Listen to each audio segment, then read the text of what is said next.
Tighten up security and protect your law firm's data with Darragh Fitzpatrick, episode 240. Are you ready to make your law firm a profit-generating machine that will free up your time and skyrocket your impact? With more than 2 decades of business growth experience and having proven that you can be successful while prioritizing your family and your impact, introducing the Profit with Law podcast. I am your host, the creator of the firm differentiator 10x effect, Moshe Amsel.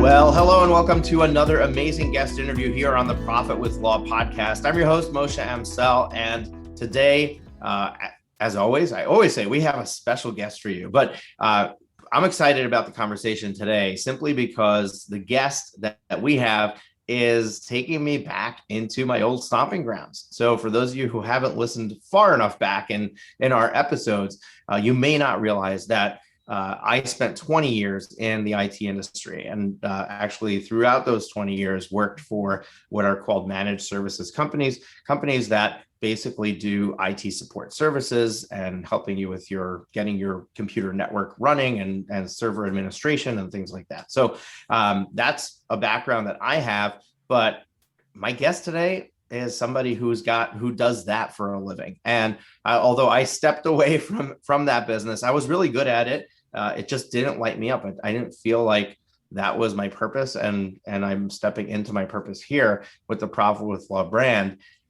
But our guest today, clearly it's his purpose. And we're going to be talking to him about IT services and what law firms need to be thinking about when it comes to your IT infrastructure. So I'm really excited to introduce Darragh Fitzpatrick to you. Darragh Fitzpatrick is the co-owner of Tabush Group, and Tabush Group is a managed services company serving I believe they serve various industries, including the legal industry. So we're going to get into the nitty-gritty details of what you might want to be thinking about when it comes to your law firm and the IT services around it. Before we jump into our conversation with Darragh, though, we're going to take a quick moment to share with you some words from our sponsors. We'll be right back. Finding amazing employees is the toughest job for any business, and especially for a law firm. You deserve to be the law firm owner you've always wanted to be, but you can't get there without a great team. Get Staffed Up helps you build your all-star team by staffing your law firm with incredible full-time offshore virtual assistants. Work with Get Staffed Up to save money and your biggest resource, time, while they find you the best English-speaking VAs in the world. Hashtag delegate your way to freedom. To learn more, go to profitwithlaw.com/get staffed up. Profitwithlaw.com/get staffed up. Thanks to our sponsor, Smith AI. Smith AI is a superior virtual receptionist service for small businesses. They specialize in working with solo and small law firms. I discovered Smith AI a couple of years ago and was blown away by the range of services, which are available at a cost any attorney, even those of you in the smallest solo practice, can afford. Their friendly receptionists respond to potential clients in English or Spanish, screen and schedule new leads, and even take payment for consults. The best part is, they don't just handle these conversations by phone. They also have live agents and chatbots capturing leads on websites and via text message. If there's one growth hack to your practice, this is it. Smith's friendly gatekeepers can staff your front lines. They'll capture new leads while you work uninterrupted. You can finally have the peace of mind that while you're working, you're not missing out on future work. Plans start at just $210 a month for calls and $140 a month for chats. They even offer a totally free chatbot, so there's no excuse. Try Smith AI today and see for yourself why attorneys like Justy Nickel in Colorado say Smith AI receptionists are the secret to business growth and client happiness. Smith AI offers a free trial, and podcast listeners can get an extra $100 discount with promo code ProfitLaw100.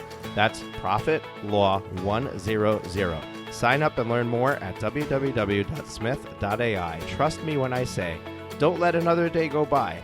Try Smith AI. And we're back. Darragh, welcome to the show. Hi, Moshe. How are you?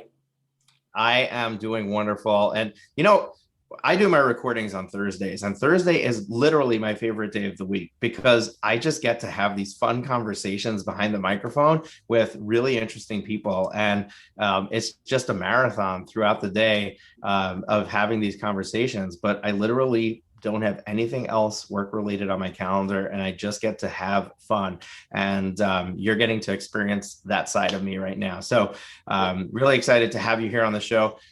Darragh, people are, when they're listening to a podcast, the first thing they want to know is who the heck is this person? So who's Darragh? Tell us about yourself. How did you end up being a co-owner of Tabush and then serving law firms specifically? Give us a little bit of the backstory so that we know who we're talking to. So I'm obviously from Ireland originally. Wasn't born in the US. I moved here 20 years ago. And I was working as a network consultant for various different firms. And Morris and I worked together on a project. Morris had founded the Tabush Group in 2001. So we're celebrating our 20-year anniversary this year, actually.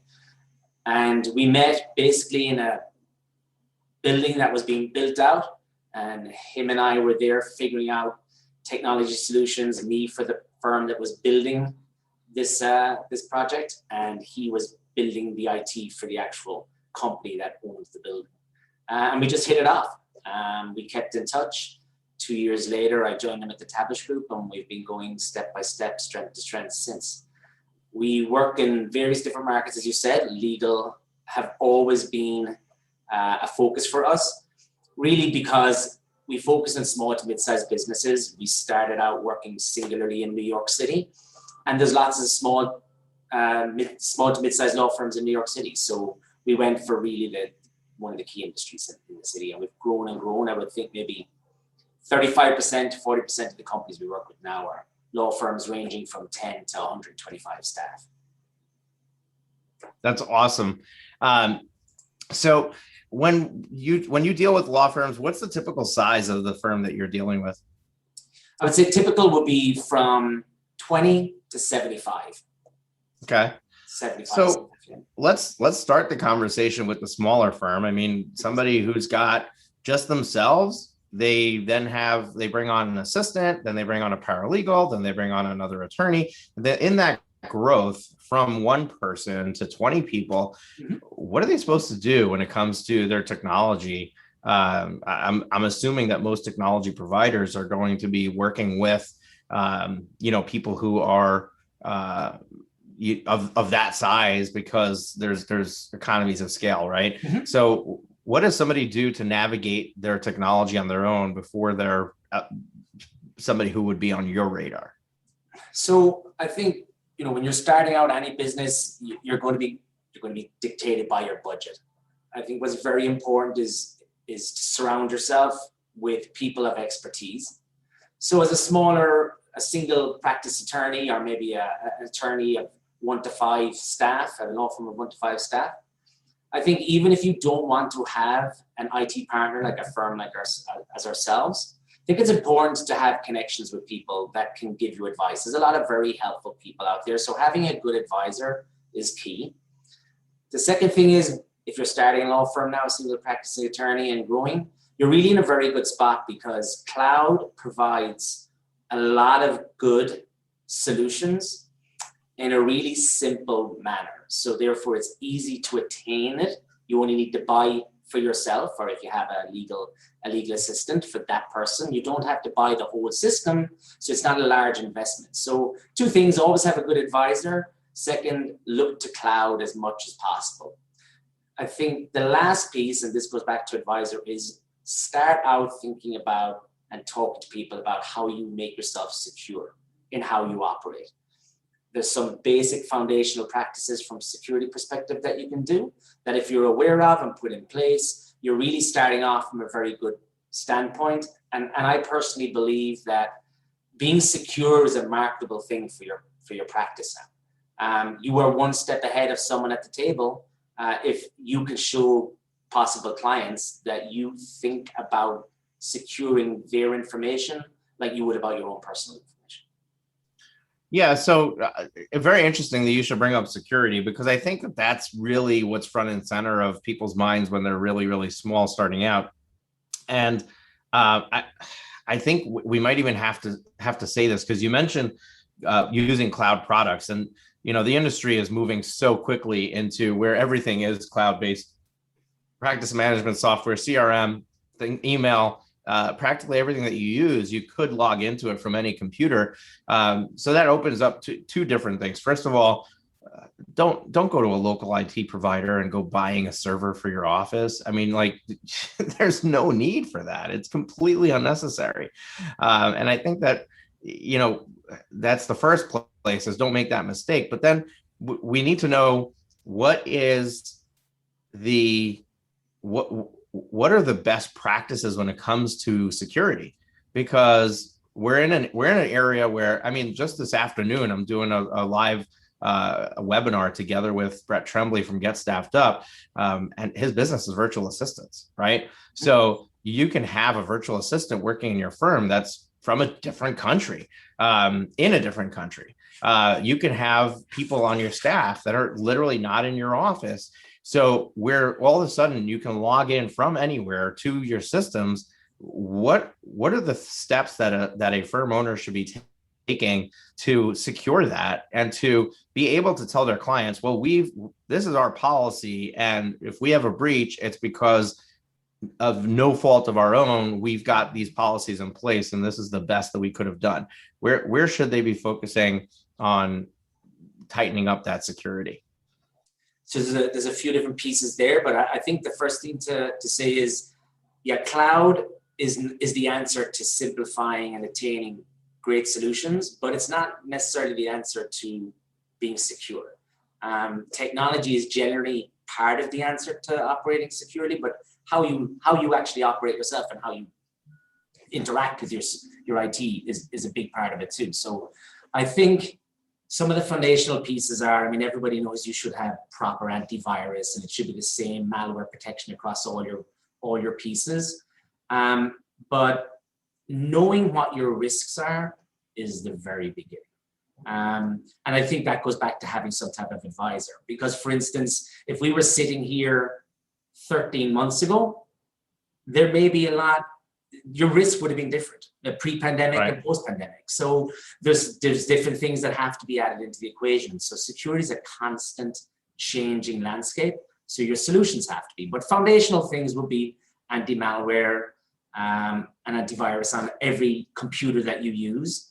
And that would mean really saying to your staff that are working remotely, you can't use your home computer to access our systems. You have to use this computer because this is secure and managed. You can do things like basic content filtering. So when you browse something, it's checked. When you're browsing a website, that's quite a foundational piece. Email is the key. This is really the key. 92% of firms, small firms as well, are breached via email. So you're either phished, somebody sends an impersonation email. I'm pretty sure, Moshe, you've received something like that from someone you know that wasn't from them, asking you to buy or instructing you to send them $2,500 gift cards or something. Every attachment is now a viable executable piece of malware. That was not the case 2 or 3, 4 years ago. So you need to have good email security. Now, the most prevalent email tool is Office 365, right, which is a great tool. And Microsoft have done a fabulous job in terms of turning that around and making it affordable and bringing in great services on the back end. But one of the things that we recommend is don't use Microsoft for your security. There's multiple services that you can wrap around Office 365 that basically scans every single email in and out and does a myriad of different things to mitigate your risk. And then lastly, there's some really great user awareness testing programs.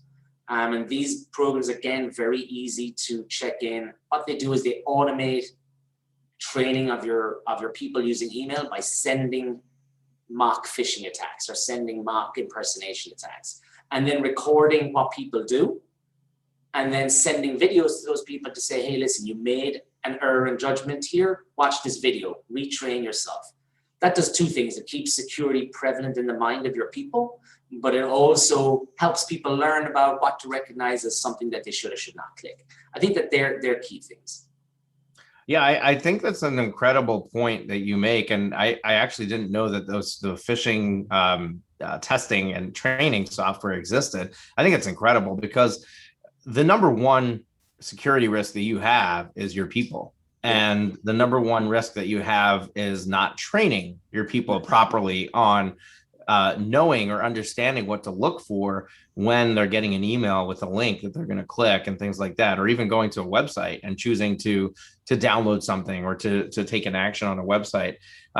So I think this is an incredible point to make and to take home. So, user education is really, or employee education is really important. And even the owner of the firm, right? That if you don't have a technology background, you could be making the same mistakes as your staff members. So education is really important.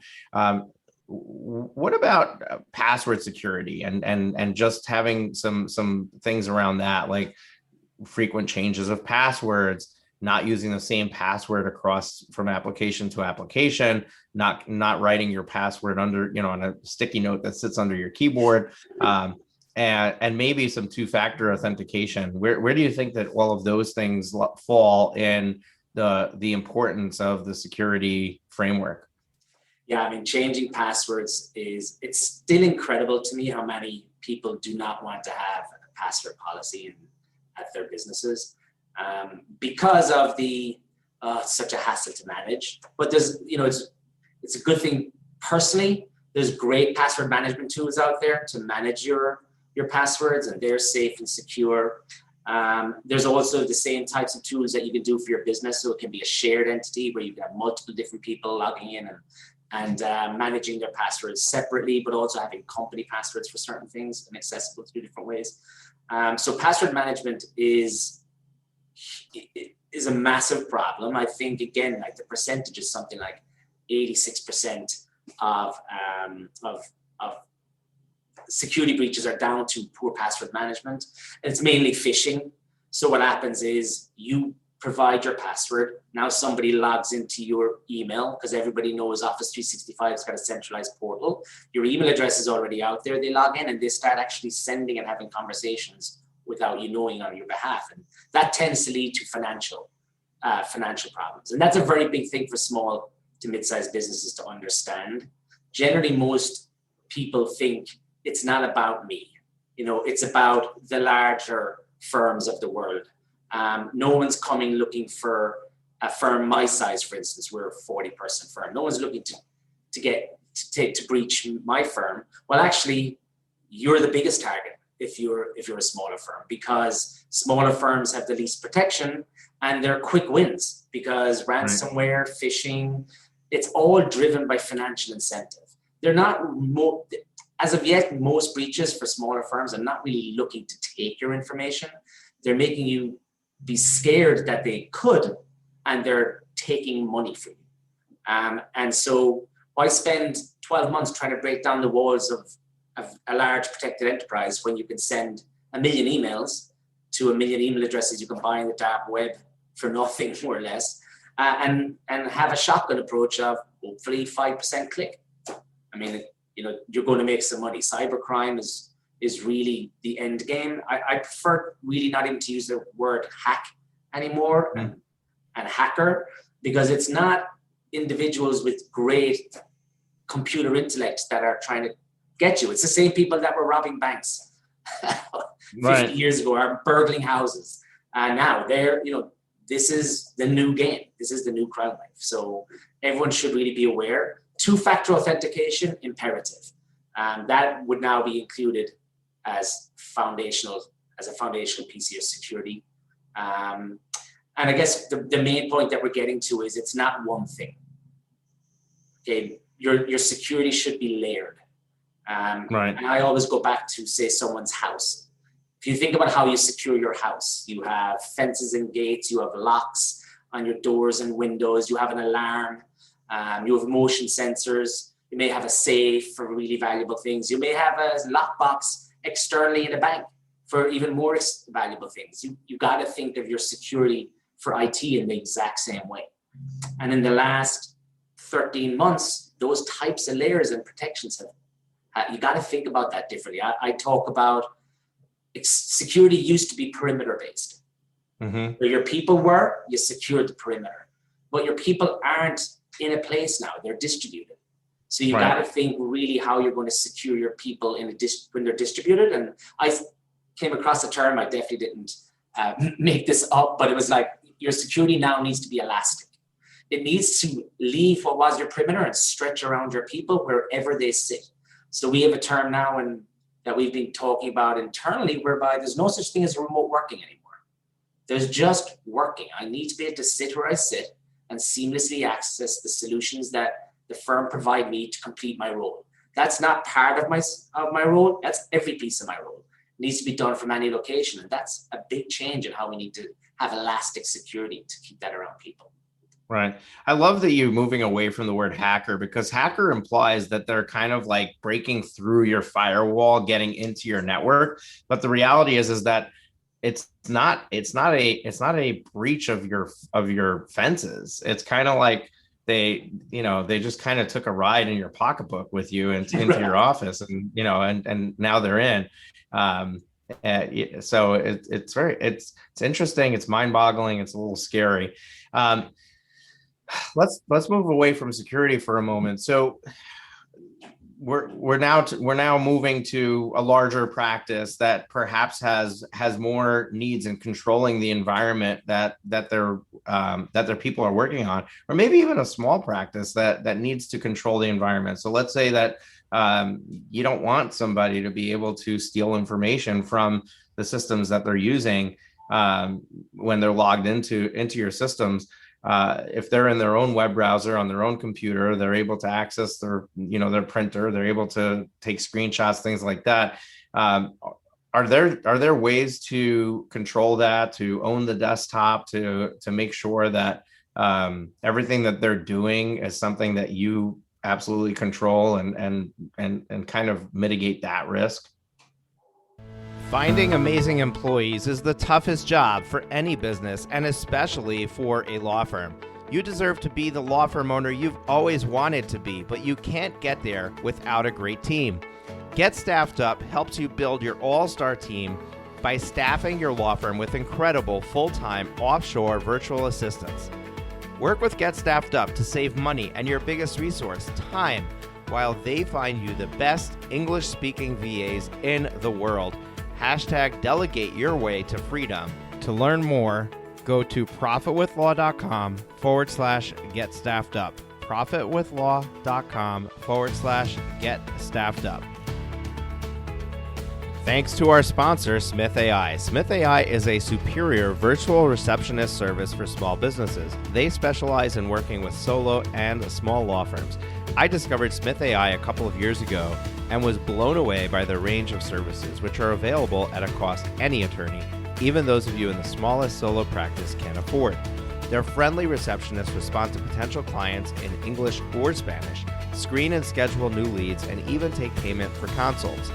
The best part is, they don't just handle these conversations by phone. They also have live agents and chatbots capturing leads on websites and via text message. If there's one growth hack to your practice, this is it. Smith's friendly gatekeepers can staff your front lines. They'll capture new leads while you work uninterrupted. You can finally have the peace of mind that while you're working, you're not missing out on future work. Plans start at just $210 a month for calls and $140 a month for chats. They even offer a totally free chatbot, so there's no excuse. Try Smith AI today and see for yourself why attorneys like Justy Nickel in Colorado say Smith AI receptionists are the secret to business growth and client happiness.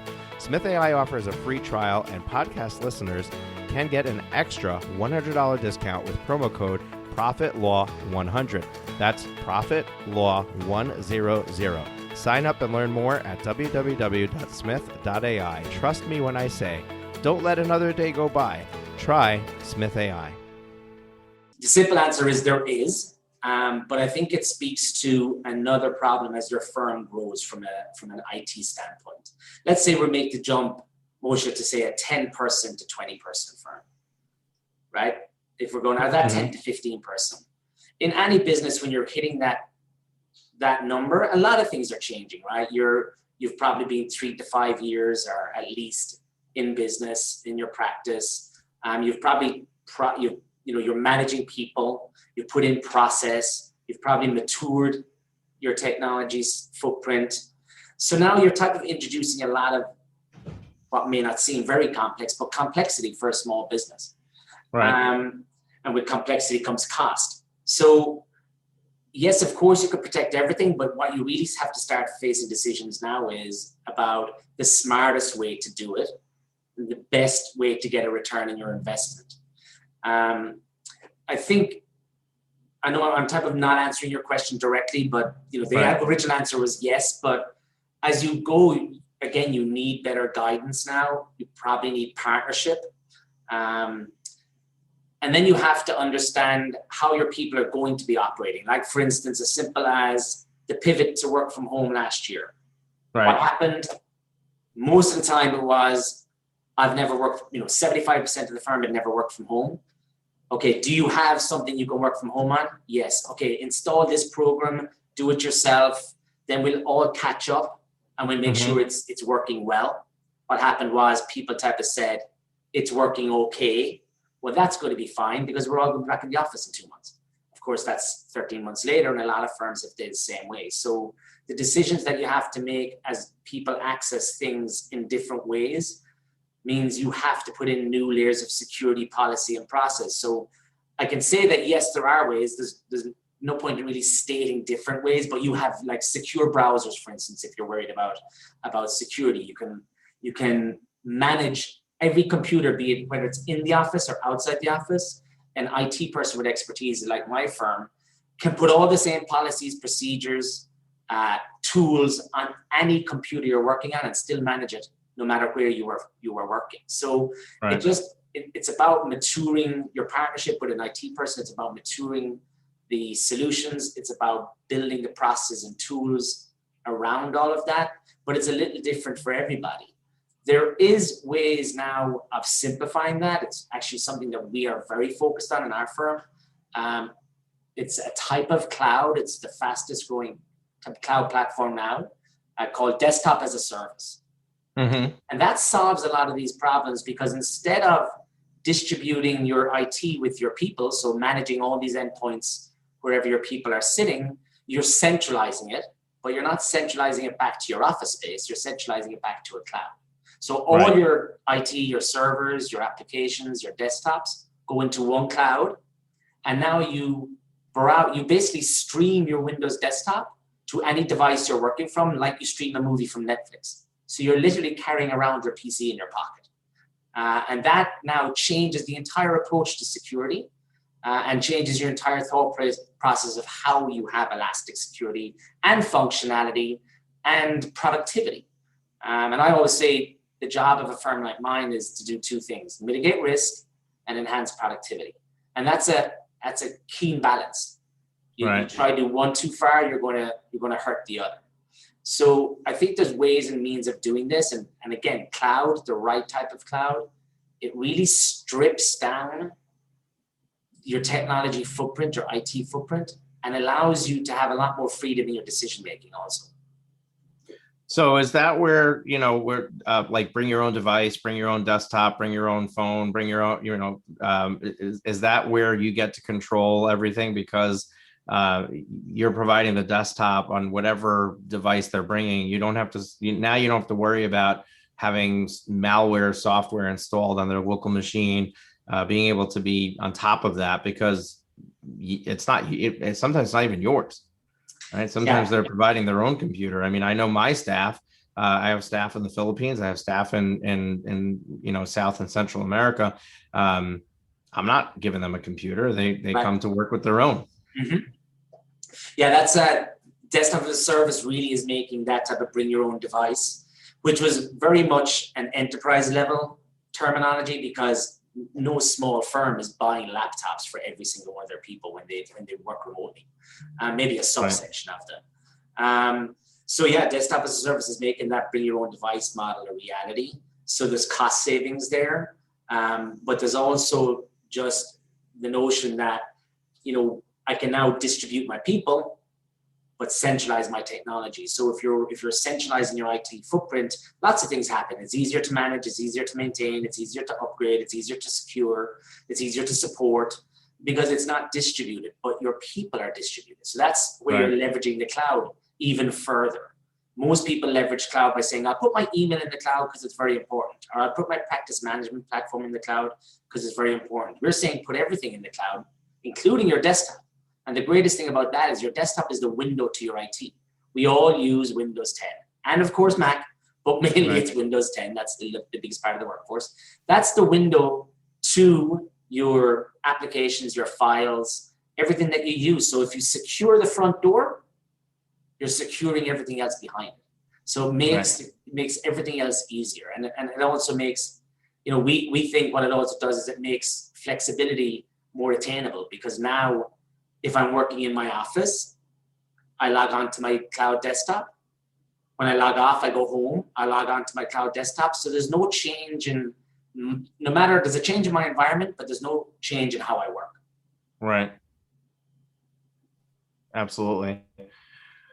So how does somebody navigate or decide whether this is something that they should be looking into? Is it simply a matter of, how globalized is your workforce? Like, are you moving outside of the office environment and moving more towards virtualization?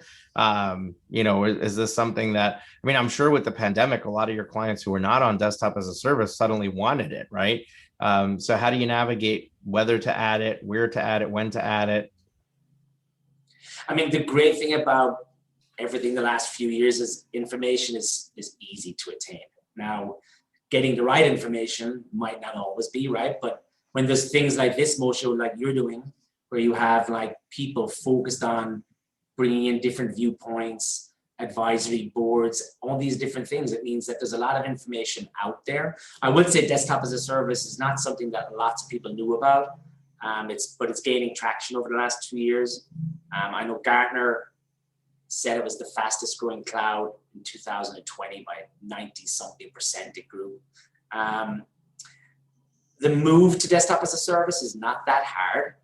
Definitely more firms that we work with that didn't use it before are clamoring to. It's not always the right choice, but these type of solutions are attainable. And there's other ways to leverage cloud too. That's one way that we've focused on, but there's other ways. The software as a service, which is moving your applications to web-based applications. There's infrastructure as a service, which is really building out your own IT in Amazon or in an IT firm like mine in their private cloud. So there's lots of different ways. I think it really goes down to finding the right partner is key.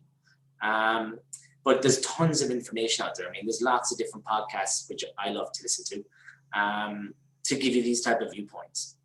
Right. Yeah, absolutely. I love podcasts too. Yeah, and there's a lot of great operational consultants, especially in the legal field.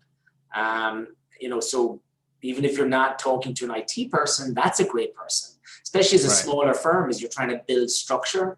To have someone that, let's say, an executive director at a law firm for many years, or was a firm administrator at a law firm, or COO, an ops person that ran a law firm.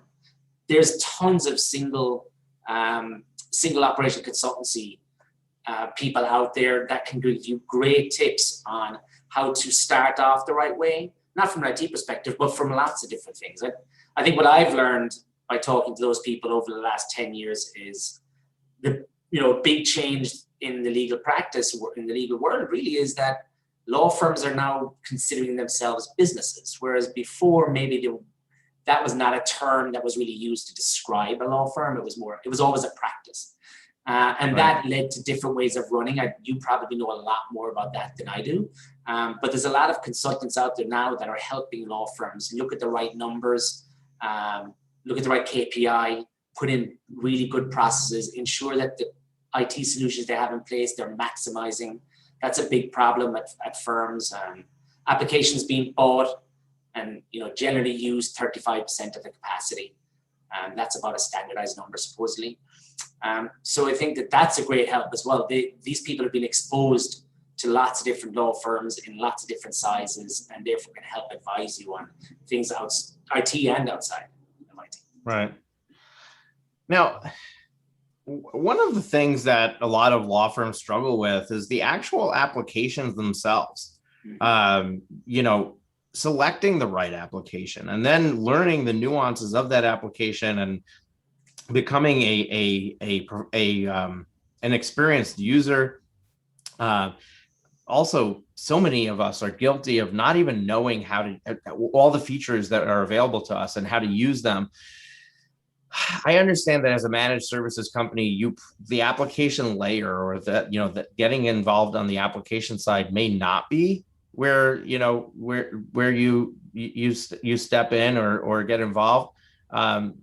What do you think a law firm owner should be doing as far as navigating that? Is this something that they need to go through on their own and kind of figure it out and experience the research piece of it, and then figure out how to implement it, or is that something that they should be bringing an expert on to provide an evaluation of what their needs are, give them the right product, set it up for them, and at what point at what level of technical expertise should they have with these products? I know there's a lot of questions in there, but I'm just curious to know what your thoughts are in general on the specific applications that a law firm needs to use.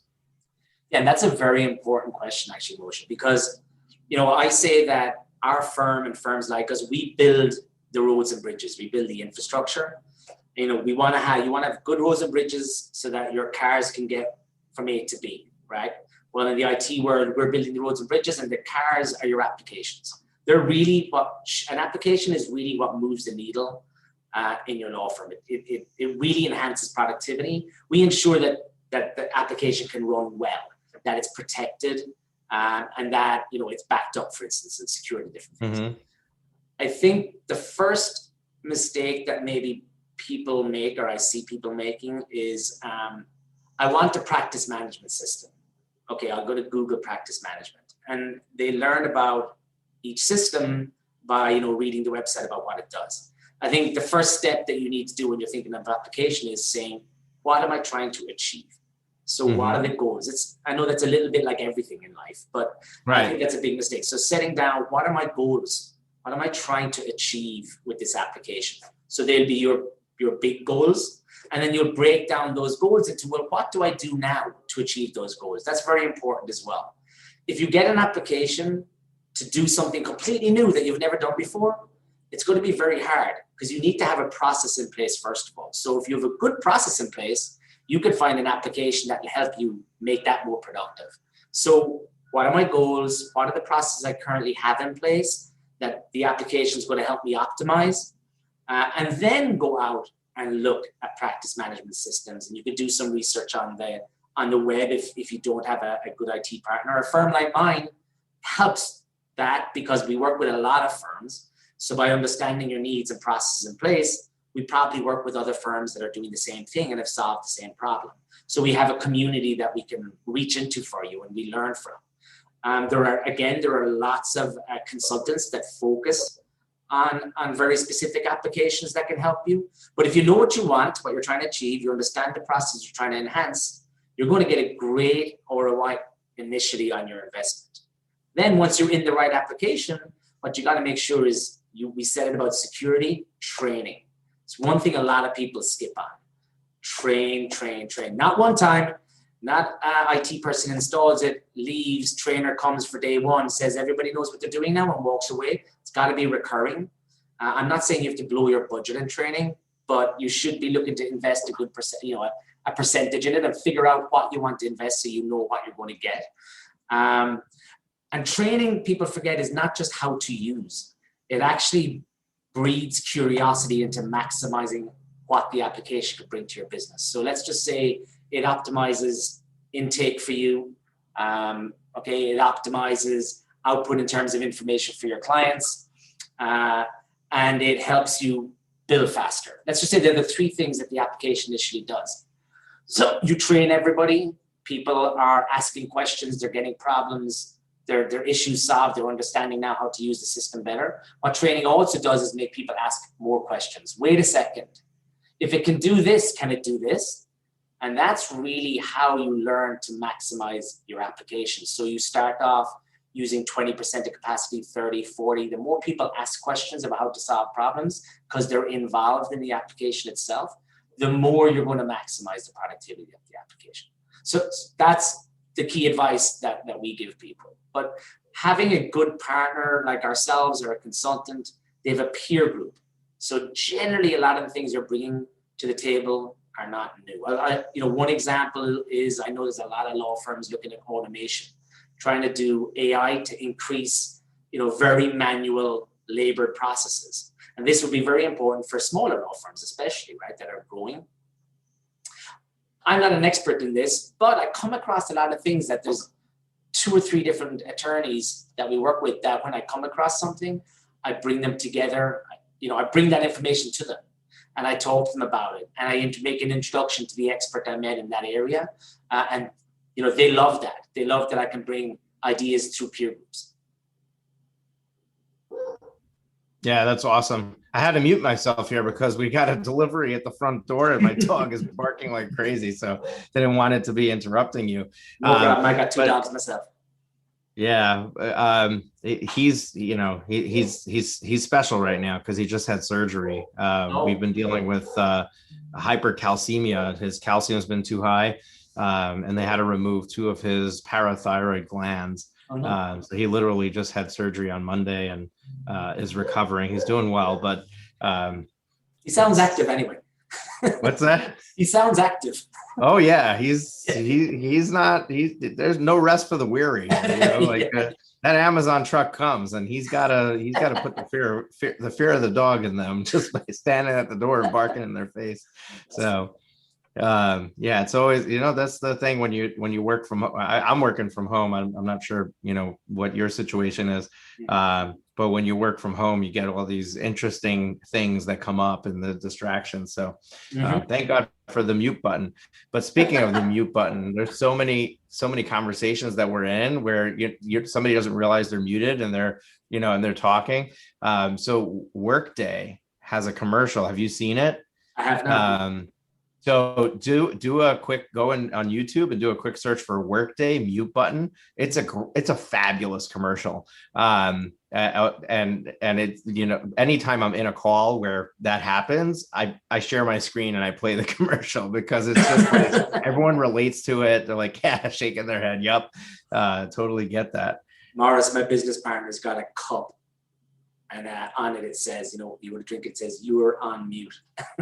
That's great, but then you can only drink when somebody's on mute. Love it. Love what the things that people come up with to solve problems is really that's phenomenal. Just seeing what it was what transpired in the last year. Things just moved so quickly, and it's pretty incredible. One of the themes for the Law Firm Growth Summit that we hosted was 2025 came 5 years early for the legal industry. And that's really, the takeaway from the last year plus is that things are just accelerating so quickly and it's so hard to keep up. So I think one of the key points that you made is just have an advisor, have somebody that, that's technology oriented, that, that can just be in your life to speak into your ear and say, here, check this out, try this out. This is something you should invest your time in. So many law firm owners that I run into spend way too much money on software subscriptions for applications they're never going to use, and spend so much time trying to figure out how to use applications that they probably really don't need. So I love that, you take this approach of being goal oriented, understanding like what is it that I want to do, and then let me find the software solution to do that. Right. I really resonate with that approach because that's what I do with everything. Like I'm constantly telling people, you have to have a plan for your business. You have to have a goal that you're trying to achieve. And I think technology is no different. If you look at, there is a benefit to looking at the features that are available, because sometimes you don't even think of, you don't even know that this is a possibility. So sometimes just getting aware of what's possible in the marketplace is important. But it's also, it's also, what do I need? What am I trying to accomplish? And not get distracted by the bells and whistles, which essentially could take you down a road that you just don't even need to be traveling on. Yeah, myself and my business partner like the term move the needle. What's going to move the needle? What's going to push you forward? That's a really important focus in every decision that you're making, because you're true. It's true. There's a lot of distractions and there's a lot of things that are bells and whistles. And it's great if the bells and whistles are used, but generally the bells and whistles are ancillary to what you really, really need from the application. I was actually listening to one of your podcasts, I think it was this morning, and it was about tools that you can use in your law practice. And one of your guests said something that really resonated with me. And it was that she said, I have a more practical approach to technology. She said, I love technology a lot, but I love that so much that I can make it low tech. Like it doesn't have to be so advanced. And I've always taken a very practical approach to IT since I've been involved the 25 years or 30 years that I've been doing it. I've always had a very practical approach. I believe that, I look at myself not as a technologist as such. I'm a business person and IT is my tool set. So I'm always trying to solve problems. And in order to solve problems, you need to understand, you need to understand what is going to help you. If technology is, I think what's that thing, if everything's a nail, everything's a hammer. You can somehow go down that rabbit hole with IT, just like you can do that with anything. And I think so having that practical focus is very important. Then maximizing what you can do with it, the IT afterward is the next step. And it's just as important, but it's not the first step. Yeah.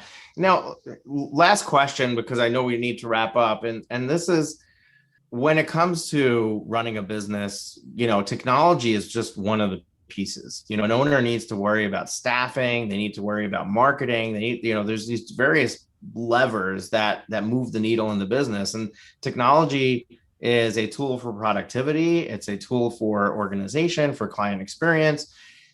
In your mind, where does technology fit in the priority order, in the pecking order of what a law firm owner should be focusing his effort and his energy on? In the early stages, it's very simple. You need clients. Don't waste your time with technology. Go get yourself some clients, right? Once you have clients, now you need to serve them. So now you need to figure out, how do I keep track, and how do I make sure that things are happening?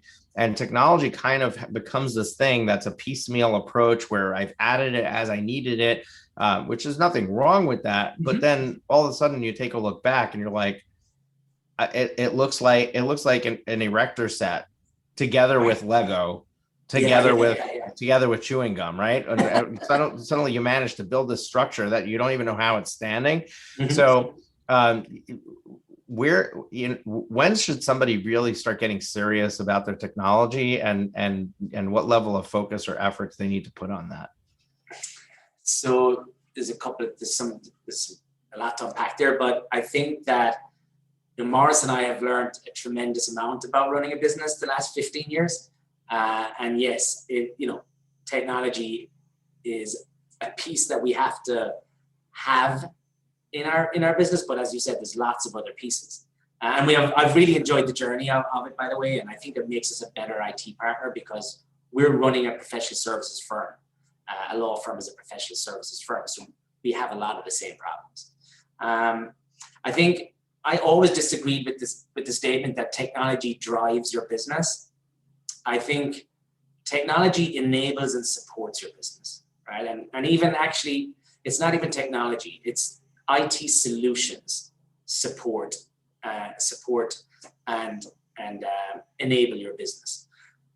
because technology is just a bunch of different things, but once it's integrated, it becomes a solution to solve a problem.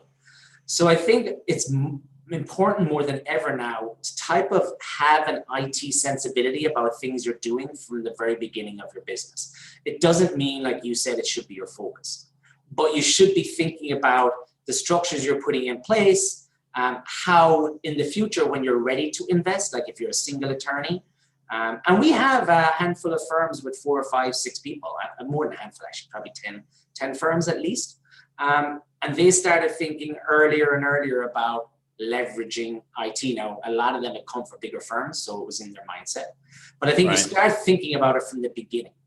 You don't have to take action from the beginning, but you should start thinking about it. Just like they always say, you can't add security to something. You got to build it with security in mind. Right. I think that would be my advice. Put yourself out there, learn what other firms are doing. One of the greatest things I've done as a business owner, and I'm my business partner too, and he helped me start doing this, is being around peers. Like, get involved in a peer group. It's amazing, even if it's different industries, it's amazing how many business people in all sorts of different things, like I'm doing IT, this person might be making widgets. You're still trying to solve a lot of the same problems. And a lot of your IT, actually, the fundamental parts of it are the same, irrelevant to the business. And so I think being around peers is so, so valuable, any type of peer group. But again, thinking about it from the start, not taking action if you don't need to. Every business owner knows when the business is becoming, I think, a more fundamental, actual, real, viable business. There's a period of time where you're hoping it is. There's a period of time you're driving to it. And then at some point you type to get to the top of the hill and you go, okay, I think that this actually is where I can drive on from here. I think that's when you really need to start looking at investing and taking on people. Once you start taking on people, you definitely need to have a partner. You definitely need to have technology in your space, because if you just, and we made this mistake, by the way, so I know, if you just add more people to like keep up with the work, you're going to find yourself in a position where you're going to be putting out fires all day. And you're going to be dealing with managing situations rather than solving problems. Absolutely. Awesome. Well, we can go on all day. I mean, I even wanted to have a conversation around maybe what are some of the expectations that somebody should have as far as their investment in technology, like per employee. Is there a certain number that they should expect to be investing or paying? But I think we're out of time, and maybe we'll come back and have a follow-up conversation at some point. But I really appreciate you really bringing some insight to the conversation that quite frankly, we don't talk about technology a ton here on the podcast, but it's an integral part of the business. It's, when I run a 90-day law firm turnaround coaching program, where we literally plan the business and make sure that you're heading in the right direction. And one of the things that we do is we focus on 3 areas: marketing or intake, a combination of the two, staffing, and technology. So, technology it's a key area for any business growth. And, we don't want anybody to ignore that, to not pay attention to it. But at the same time, it's very easy, because when you start, it's not important.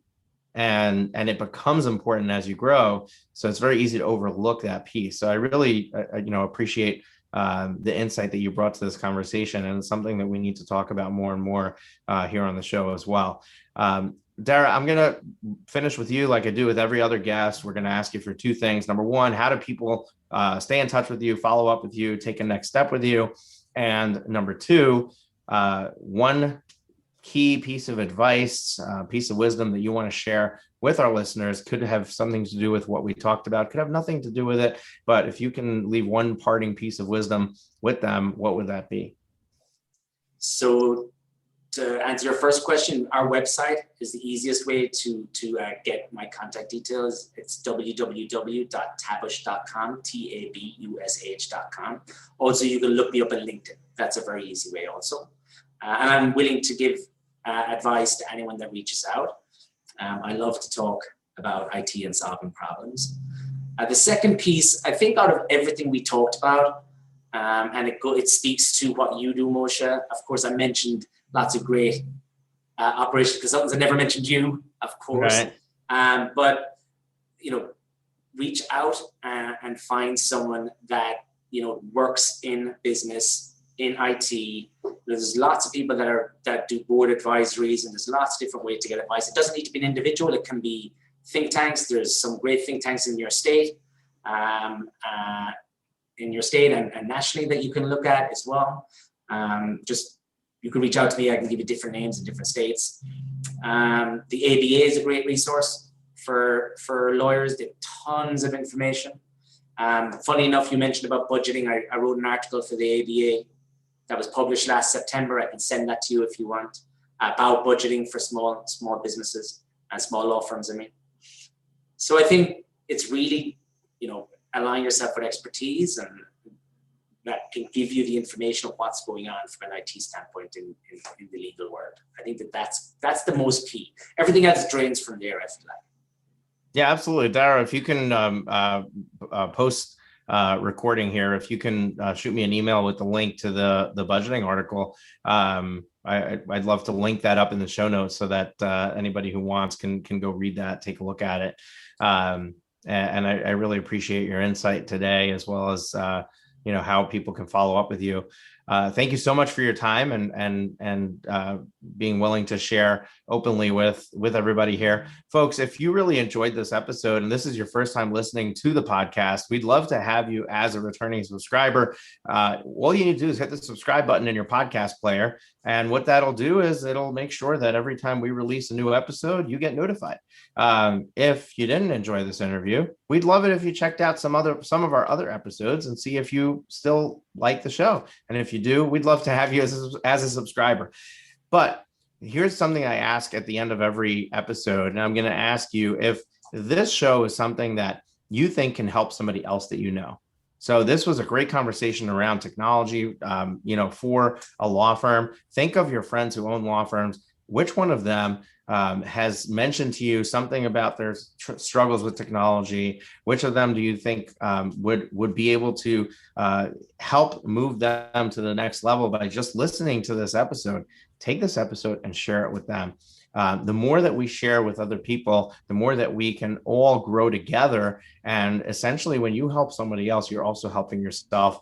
And at the same time, you're helping us. You're helping us increase the visibility of the podcast and allow us to get better. I don't want to say better because our guests are amazing, but allow us to attract more and more talent to bring in front of you so that we continue to elevate the information and the growth that you're having from this show. So thank you so much for joining us. We're here twice a week, every Tuesday and Thursday, and I'm excited to share whatever we're going to be sharing with you this coming Tuesday. Tune in again. And Darragh, again, thank you very much for being here. This has been an incredible interview.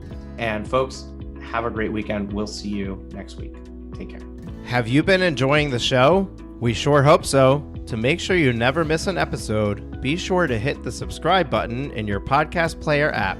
Next week, we will be back with more valuable resources and ideas on how to break the mold and take your law firm to the next level.